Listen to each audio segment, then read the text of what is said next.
Hey girl, welcome back. Today we're going to be doing a full hair color tutorial, and you know I can't stop at that. I got to give you some curling hair tips, some baby hair tips, the whole full nine. So if you want some free game, just keep watching.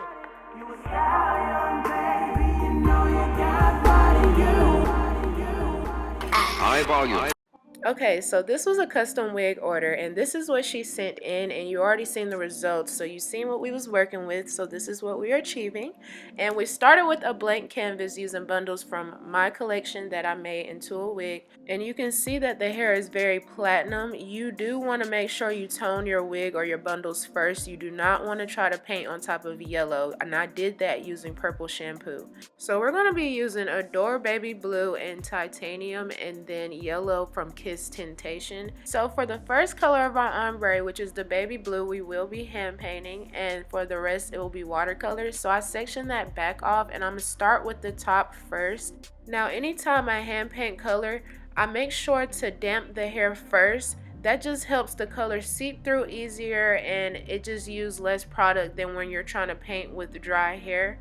My lace is already protected. Make sure you check out my video on my channel on exactly how I protect my lace from dye. So using a rat tail comb, I do start with the roots first, even though the ombre is going to come down a lot further. And I actually ended up showing you guys two ways of how you can do this. And this way is my go-to way. You just take your small pieces going front to back, making sure that it's fully saturated using that comb. But me being lazy, I actually ended up showing you a more effective way. In my opinion, I think it's just a little bit quicker and more easier on the other side, but this way is still very effective. Just take your time and go piece by piece. Now this way, it was like, come on girl, let's just get it done. So I just took the whole front, brought it back, and I'm going to do vertical slants and just keep going how I did the hairline. And I feel like that way was more quick, more easy, more effective, more, maybe I'm making it up, but what do you think? I think this is a little bit more quicker than the first one, but whatever way, both worked. It got the same outcome, so yeah.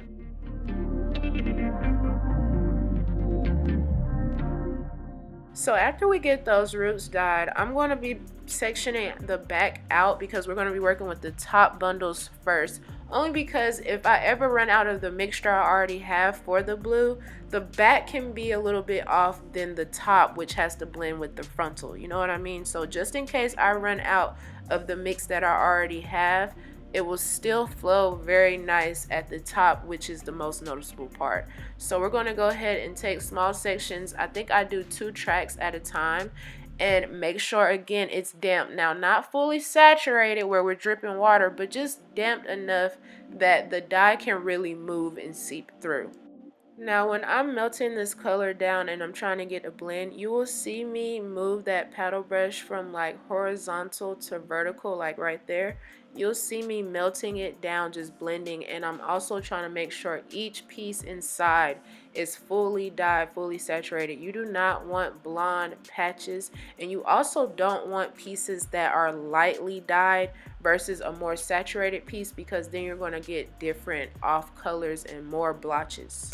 And please make sure you are at least dampening your hair. Dampening, is that a word? Whatever, before you put that color on, because you are going to waste product. I mean, you won't waste it, but it's just so much more product that will be used if you do it on dry hair. And your blend will be way more flawless if it is damp, trust me. We do not want a straight horizontal line across for any ombres. All you have to do is go section by section, piece by piece, and literally do the vertical method I showed you, and just make sure you are just melting everything down. Use your hands to blend it down if you need to, but do not do a straight across ombre. That is not cute. Once the roots is dyed, you can go ahead and rinse that out because the hard part is over. Now it's time for the easiest part. I did already fill my bucket up with the hottest water that my sink will go to, in Titanium and Adore. I was in the way, so I did cut the film, I'm sorry, but literally just dip all of the ends into that Titanium because the ends are just going to be yellow. You can still see light patches in there, so I am going to go back in off camera to make sure that it is fully saturated with color, and that's how that gray kind of got a little bit darker.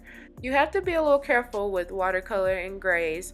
But you also have to be careful with this yellow by Kiss Tintation. Like, one wrong move and you're gonna have electric yellow, like neon bright yellow. That's why you barely see any dye in the bucket. I'm gonna put a little bit more in, but it's still gonna be very clear, because if you put too much dye, you literally just need a drop, because you will be electrocuted. And do not say I did not warn you. But yeah, we just put the tips of those in, dip it in real quick, rinse it out with cold water, and we condition it, and voila, this is what we have. So let's get to the fun part, the styling. Look at those blends, look at those ombres. It's so beautiful. Amira got me this little gadget. Thank you so much for thinking of me. It was from Amazon. That's not sponsored. This actually is a really good tool to have, wig makers. Or hell, if you own a wig, it dries your entire wig, not just the hair, so you will not have a wet wig cap, and it blow dries amazing, okay?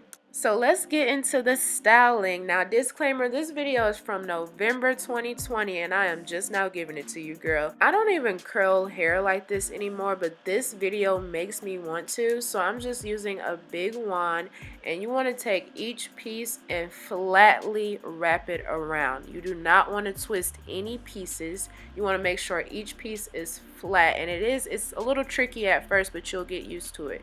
And I think I know I take piece by piece, so I'm only going to go 2 rows a piece, and I take small chunks, use hairspray, and you will get the most beautiful curls, girl.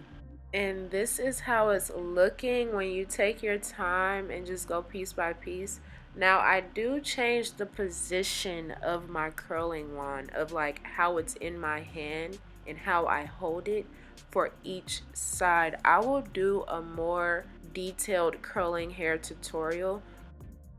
Now, I told you this video was old, so this was before I even got a hot comb. So I used this curling wand. Get you a wax stick, go piece by piece on that frontal, and use that curling wand, and I promise you it's the same thing. It got me flat and laid for all my wigs, and we're going to do the same thing, and these are my results. It's so beautiful. I love the curls.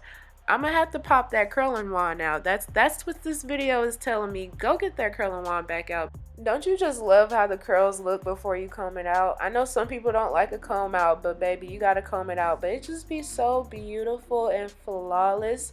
We're gonna spray her down and use a wide tooth comb. We already plucked her, so that was what's falling out, and we're just gonna give her a good comb out. And when you take your time with your curls and you let it cool and you just go piece by piece and have a good spray, your comb out, like, you can just keep combing the hair and it'll just keep transforming. This is my favorite part, is the comb out, because it's just so beautiful. And now we're about to get into the baby hairs, but look at this hairline before. This is wigs by essynceforever essence.com, period. And if you follow my wig page, you know the drill. You see my reels.